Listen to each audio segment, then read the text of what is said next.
Pessoal, antes mesmo da gente falar então de como desenvolver o negócio, muitas pessoas querem empreender, mas não têm uma ideia muito bem formada. Então, esse primeiro vídeo é sobre ideação. Só que a ideia não surge do nada, né? A gente normalmente tem uma base de conhecimento, a nossa vivência, a nossa experiência, a gente chama isso de repertório, e a partir disso a gente usa esses conhecimentos existentes para poder conseguir construir alguma coisa. Então uma ideia ela surge a partir, na verdade, de dois pontos, né? Nosso repertório, todo conhecimento, vivência, experiência, coisas que a gente já viu, já escutou, já estudou. Nosso repertório, mas somado a um pensamento paralelo. A gente vai aprofundar mais nisso, né? Mas é quando eu combino essa série de conhecimentos e informações que eu obtive ao longo da minha vida de formas diferentes, né? Eu faço novas combinações, novas orquestrações desse conhecimento. E a partir disso surge a criatividade, uma nova ideia, um novo conceito. Então, ideação não é um negócio mágico, né, como a gente está vendo. E a gente vai pragmatizar ao máximo isso. Então, começando pelo repertório, como vocês viram, é toda a experiência que a gente tem. É justamente por isso que, quando a gente olha para os founders das maiores startups brasileiras, os negócios que estão crescendo, os famosos unicórnios, né, que valem mais de 1 bilhão, 100% dos founders tiveram graduação. A maior parte deles tiveram pós-graduação, quase todo mundo teve ali uma média de experiência no mercado de atuação pelo qual empreendeu de cerca de 8, 9 anos, e são founders normalmente já na casa dos 30 anos. Ah, Tomás, isso é uma verdade absoluta? Precisa ter toda essa experiência para desenvolver um negócio? É óbvio que não. A gente tem muitos casos super interessantes, como o Pedro, o Henrique, né? O pessoal que fundou a Pagar.me. Vocês já devem ter escutado alguma coisa do tipo ou não, mas é uma startup que foi vendida para a Estônia. Os meninos eram menores de idade ali quando começaram o projeto. Óbvio, eles se aprofundaram muito, né? Conheceram muito do setor, usaram uma rede de mentores para poder conseguir extrair ao máximo de conhecimento e informação, mas eles criaram super novos no negócio e venderam para a Estônia. E mais, né? Depois que eles venderam para a Estônia o projeto, eles foram para o Vale do Silício e eles abriram a Brax, que é um unicórnio. E na verdade eles foram os mais jovens founders de unicórnio na época que a Brax de fato se tornou um unicórnio. Então assim, é claro que a gente tem muito espaço para desenvolver negócios, mesmo sem ter experiência, mesmo sem ter trabalhado em algum setor, às vezes até mesmo sem faculdade, né? Tem os casos emblemáticos aí, né? Steve Jobs, Bill Gates, Mark Zuckerberg, mas a gente precisa ter consciência de que, são exceções, e 2, essas pessoas aprofundaram muito na área de conhecimento que elas queriam desenvolver o negócio. Não dá para criar alguma coisa nova se a gente nunca ouviu falar sobre como que aquele mercado funciona, como que aquele setor opera hoje. Então esse é o primeiro ponto, né? A única coisa super importante que vocês precisam manter na cabeça: tenham profundidade no assunto que vocês querem desenvolver. Vocês querem criar uma startup no mercado financeiro? É um mercado super complexo. Tenham profundidade de como esse mercado funciona. Vocês não estão conseguindo adquirir informação? Procurem pessoas pelas quais vocês podem se apoiar para poder ampliar a sua rede de conhecimento. Então vamos lá, ainda em repertório. Repertório é um negócio muito vago, né? Eu trouxe aqui, beleza, a gente precisa se aprofundar. Precisa se aprofundar nesse conhecimento, na área que a gente vai atuar. Mas tem formas mais pragmáticas de pensar isso. Repertório, ele pode ser interpretado pelo menos por 3 coisas. Segundo a Sarasvati, que é uma pesquisadora de empreendedorismo, criou a teoria do effectuation para processo empreendedor, ela fala: o empreendedor no começo, para tomar decisão, ele sabe de 3 coisas: quem ele é, o que ele sabe e quem ele conhece. Essas 3 coisinhas podem ser interpretadas como o nosso repertório. Quem a gente é uma coisa muito pessoal, eu sei disso. Em muitos lugares fala sobre propósito, missão, qual que é a razão de que eu existo, a minha razão no mundo. Ok, isso faz parte de você. Mas de forma muito simples, a gente pode imaginar esse quem eu conheço com quais são as minhas vontades, o que eu quero fazer para o mundo. Não faz sentido eu empreender ou desenvolver um negócio que não está ligado àquilo que eu acredito, àquilo que eu quero, à transformação que eu quero causar nas outras pessoas. Então esse é o primeiro ponto. De uma forma muito simples, a gente consegue extrair pelo menos alguns padrões, algumas percepções sobre o que a gente gosta, usando uma técnica bem tranquila, que é: lista 3 passagens da sua vida, 3 momentos muito marcantes. Momentos que foram decisivos, momentos que você ficou muito feliz, muito grato, ou que você conseguiu uma conquista, 3 momentos marcantes. Se preocupa muito com que tipo de momento agora. Desses momentos, tenta extrair padrões, entender o que te fez feliz, se perguntar muito o porquê, essa pergunta é mágica. Por que eu fiz aquilo? Por que eu gostei de fazer aquilo? Por que eu fiquei feliz com aquilo? É óbvio, isso não vai te dar uma resposta pronta de qual que é o seu propósito, a razão de ser. Mas isso começa a te trazer insights do porquê você faz o que você faz e o que te motiva. E isso é fundamental para a gente começar a construir o nosso negócio. O segundo pilar da Sarasvati é o que eu sei.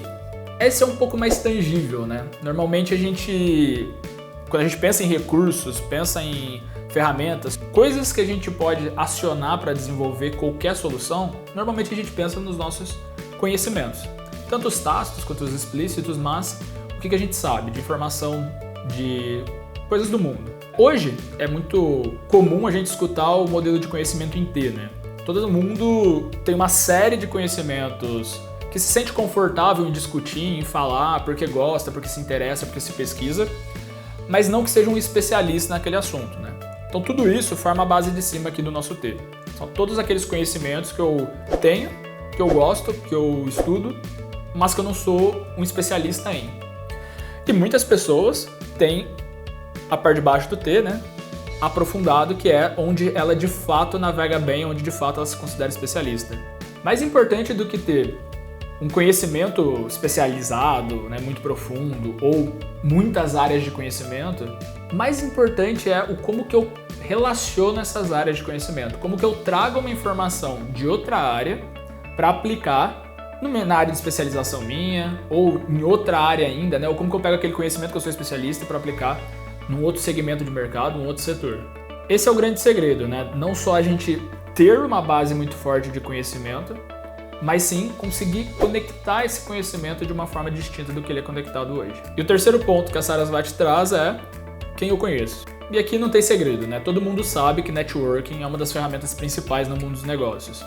Mas mais do que isso, né? Essa rede que a gente consegue acessar, ela pode gerar muitas oportunidades, tanto de fato gerar negócios para nossa startup, para nossa empresa, quanto para ajudar a gente a co-criar uma solução, seja nossos potenciais clientes nessa rede, seja pessoas que já atuam com o nosso potencial cliente, ou até mesmo lá na frente para captar investimento. A gente sabe que startup é um jogo de networking, né? Ninguém cresce um negócio desse tipo sozinho. É o terceiro pilar e um dos mais importantes. O que acontece é, esses 3 pontos que a gente passou, quem eu sou, o que eu sei e quem eu conheço, tudo isso é o nosso repertório, e entender tudo isso, colocar de fato isso no papel, colocar qual que é o meu conhecimento no papel, quem eu conheço no papel, fazer um mapeamento mesmo na minha rede de contatos, meus stakeholders, e cada um dos sócios do negócio fazer isso também, esse cruzamento de repertórios vai dar para vocês um primeiro direcionamento, que é qual que é o grande tema que faz sentido vocês atuarem.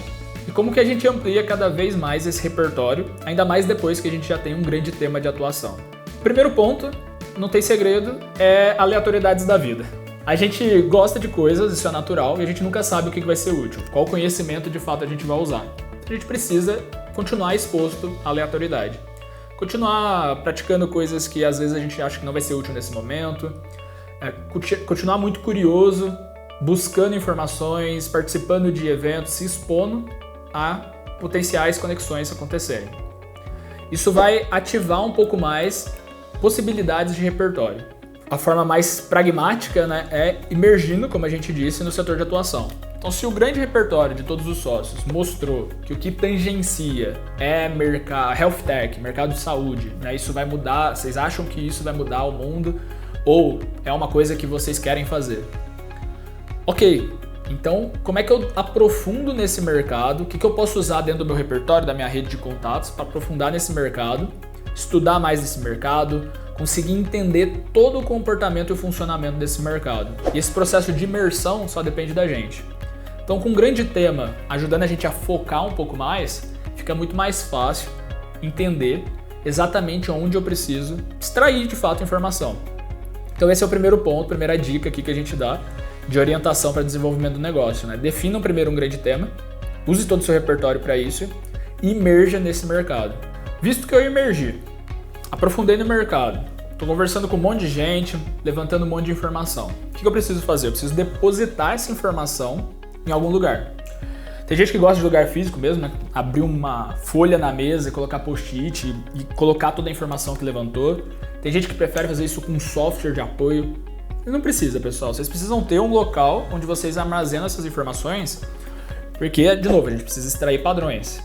Se a gente está entendendo o funcionamento de um mercado, a gente está tendo profundidade sobre ele, eu preciso entender os gargalos dele, onde estão as ineficiências. A gente começa a falar do segredo de empreender, né? A gente está resolvendo o problema de alguém. Se a gente está interessado no mercado, a gente tem que entender onde está a ineficiência desse mercado, quem está sendo impactado por essa ineficiência, para a gente começar. Então, a gente pode fazer isso de diversas formas. A gente pode fazer isso. Um mapeamento mesmo, ali um mapa mental, onde eu coloco as informações que eu vou coletando e vou amarrando elas, né, por áreas de interesse. Eu vou, inclusive, identificando quais são os padrões e quais são os pontos de conexão que fazem sentido. Mapa mental. Uma segunda possibilidade, particularmente eu gosto muito, eu sou muito processual. Quem é muito processual costuma gostar de mapear mesmo como um processo. Então, esse mercado funciona assim. Sai lá do produtor, aí do produtor isso aqui passa por tal e tal fornecedor, distribuidor, né, um processo aqui mais industrial, ponta a ponta. Em cada etapa aqui, ó, aqui tem essa ineficiência, aqui tem esse problema, aqui tem esse player, esse stakeholder. Eu, particularmente, gosto muito desse modelo. A gente entende nesse modelo onde a informação corre, como que a informação corre naquele mercado, quais são os agentes que estão trocando informação naquele mercado e onde estão os pontos de ineficiência e os gargalos. E isso, um processo simples de imersão, de conversar com pessoas, de mapear mesmo como é que o mercado funciona, costuma já trazer pra gente muitos pontos de melhoria. São ótimas oportunidades para a gente trabalhar, para a gente começar a nossa startup. Com esses gargalos levantados, identificados, com todos esses stakeholders mapeados, a gente consegue tomar uma primeira decisão, que é qual que é o ponto focal do nosso negócio. Então não dá para resolver toda a cadeia de um setor inteiro, mas eu tenho um setor foco, uma área de atuação, eu entendi o funcionamento da cadeia, identifiquei uma ineficiência e uma pessoa que está incomodada. Esse é o meu ponto focal. Eu vou resolver esse problema primeiro desse setor, nesse mundo. Feito isso, eu consigo avançar. Porque mesmo que eu ainda não saiba como que eu vou resolver o problema, que eu ainda não tenho ideia de qual a melhor forma de resolver esse problema, eu tenho uma profundidade muito grande no mercado e no problema em si. E isso é fundamental, né? A gente precisa se apaixonar pelo problema muito mais do que se apaixonar pelo produto. Nosso produto ele vai mudar, isso é um fato. A gente vai testar, vai validar, vai invalidar muita coisa, vai pivotar, né? Adequar. Mas, normalmente, se um problema existe e foi comprovado, normalmente o problema em si é o que a gente precisa usar como âncora do nosso negócio. Com um ponto focal, então, definido e claro para todo mundo do time, a gente pode usar as nossas competências para pensar de uma forma um pouco diferente, né? Que é o pensamento paralelo que eu tinha comentado. O que é o pensamento paralelo, pessoal? Acho que é mais fácil exemplificar. Um dos casos muito emblemáticos, não sei se vocês sabiam, mas o café antigamente ele era feito igual o chá. Você colocava ele num saquinho, você colocava mesmo, não era também um processo igual que a gente tem hoje, e mergulhava ele em infusão na água fervendo. Na época você tinha muita dificuldade de saber qual que é a quantidade certa, era muito comum você deixar o café muito forte, muito fraco, o próprio saquinho também soltar um pouco do café e do pó ali no copo, e com isso você fica com aqueles sedimentos no fundo, que é extremamente incômodo. Algumas pessoas não conseguem nem tomar o café quando está nesse formato, quando isso acontece. Isso era natural antigamente, né? Todo mundo tomava café assim. E aí a Melita Bendtz, ela ficava muito incomodada com isso e ela pensou, deve ter alguma forma de fazer esse excesso não acontecer, né? Esse excesso ser evitado. Só que ela não sabia como resolver isso. E aí um dia ela estava em casa, ela viu o filho brincando com tinta, aqueles materiais escolares, e tem um tipo de papel, que é o papel mata-borrão, que ele remove excesso de tinta. Então ela olhou para aquilo e falou, remove excesso. A situação que eu estou com café e que eu estou com isso na cabeça eu preciso remover excesso. Tem a mesma funcionalidade. Será que eu não consigo trazer isso aqui para a minha situação de uso com o café? Basicamente o que ela fez? Ela pegou uma panela, furou o fundo, colocou o papel, colocou o café e passou o café. Primeiro coador da história. Essa foi a solução que ela encontrou para aquele problema que ela tinha. Então ela identificou um gargalo, um problema no momento de uso do café, pelo cliente final, que é o consumidor. Ela não sabia como resolver, ela usou do pensamento paralelo, isso é pensamento paralelo, usou desse pensamento de outra área de atuação, trouxe essa solução de outra área para poder resolver o problema dela com o café. Isso é super comum em diversas áreas. E situação de uso é o melhor mecanismo para a gente começar a pensar em ideias de negócio. De novo, a gente está aqui no dia zero, né? Material super introdutório, a gente ainda não está falando de produto de fato. Mas outras situações, por exemplo, a gente pode pensar numa mesa de cirurgia, na sala de operações. Qual que é a funcionalidade daquilo? A gente quer que uma pessoa entre, faça, né, uma cirurgia, uma alteração e ela saia rapidamente da melhor forma. Não tem muito tempo aqui, né? Se perder tempo, você está perdendo a expectativa de vida daquela pessoa. E a gente pode pensar, tá, como que surgiu, né? Como que a gente pensa que um processo sequencial, onde entra uma maca, faz alguma coisa na pessoa e sai, e aquela sala padrão tá ali, pode ser uma boa ideia. E a gente poderia falar assim, tá, como podemos fazer alguém entrar, tomar algum procedimento e sair da melhor forma? Qual outro ambiente alguma coisa entra, é alterada e sai rapidamente? Pit stop de Fórmula 1. O carro entra, em poucos segundos é alterado e sai pronto para uso. Inclusive, se duas pessoas da mesma equipe quiserem usar a mesa de cirurgia, consegue fazer isso com diferença de segundos. Então esse é um excelente benchmark para você pegar uma informação de uma área que tem uma mesma situação de uso e trazer para sua área. Isso é pensamento paralelo. Nada mais do que isso. Não tem segredo, como vocês estão vendo. Ideação, né? Pensar numa ideia de negócio, não é aquele mito do gênio que está em casa trancado sozinho, na banheira, né, tomando banho ou qualquer situação e que teve um momento eureka. Esses momentos acontecem sim, né, que são os insights, as conexões, quando o nosso cérebro faz conexões entre áreas diferentes, mas normalmente isso vem de toda uma base. Se a gente pega artigos do próprio Einstein, que as pessoas consideram um dos gênios, né, um dos grandes gênios aí do último século, e que é de fato, né, não tem como negar, mas você pega a maior parte dos artigos dele, os artigos mais referenciados, né, os que mais tiveram outros artigos que usaram como base para a construção de conhecimento. Todos eles têm outros autores como coautores de fato. Dificilmente um artigo de referência é escrito por uma só pessoa, um só pesquisador. Por que isso acontece? Todos os artigos, toda a produção científica, a produção acadêmica, ela é baseada numa série de outras referências, primeiro ponto, né? Você só constrói um novo conhecimento com base em outros conhecimentos. Lembra do repertório. E uma pessoa só, um pesquisador, dificilmente ele vai conseguir ter toda a bagagem para ter tanto pensamento paralelo para tirar novos insights a partir daquilo. Se a gente está falando de uma coisa muito grande, uma inovação muito grande, provavelmente as pessoas construíram de forma colaborativa. E essa é uma das formas da gente ampliar o pensamento paralelo. É trabalhar de forma co-criativa com outros autores, com outras pessoas, ou no nosso caso, com nossos sócios, nossos clientes, nossos stakeholders, mentores e por aí vai. Essas são formas da gente ampliar, o nosso repertório e a forma com que a gente analisa cada informação que a gente tem à disposição.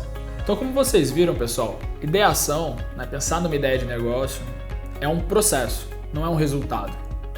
Não é a ideia que importa, né? Como diria Michael Dell, ideias são commodities. Ideias todo mundo tem aos montes. O que importa é a ação, é o processo pelo qual a gente executa essa ideia para de fato validar ela, de fato colocar ela em ação. Por isso que chama ideação. Então, para fechar, a gente falou que é fundamental ter repertório, ampliar o nosso repertório, emergir no mercado para ampliar esse nosso repertório, usar pensamento paralelo, tanto nosso quanto da nossa rede, os nossos stakeholders ou pelo menos os nossos sócios, para que a partir disso surja uma nova ideia, né? O processo criativo emerja. Esse é o primeiro ponto, né? A gente vai emergir, vai co-criar. A partir disso é execução, 100% execução, experimentação. A partir disso ainda preciso testar se esse de fato é meu cliente, se essa de fato é a dor, qual é a solução adequada. Quando eu tenho uma solução que resolve um problema, aí sim eu tenho inovação. Eu estou inovando porque eu estou criando um produto de fato que resolve um problema do mercado. E eu tenho um negócio quando eu consigo encaixar esse produto que resolve um problema num modelo de negócio que é financeiramente viável. Aí sim eu tenho uma startup que pode crescer. esse é todo o roadmap, principalmente a parte de execução, né, que a gente vai trabalhar ao longo aqui de todos os vídeos, de todo o nosso conteúdo. Por isso não faz sentido planejar o modelo final da nossa startup nesse momento. A gente está muito no começo, a gente precisa aprender muito ainda e precisa validar todas essas etapas que a gente falou aqui.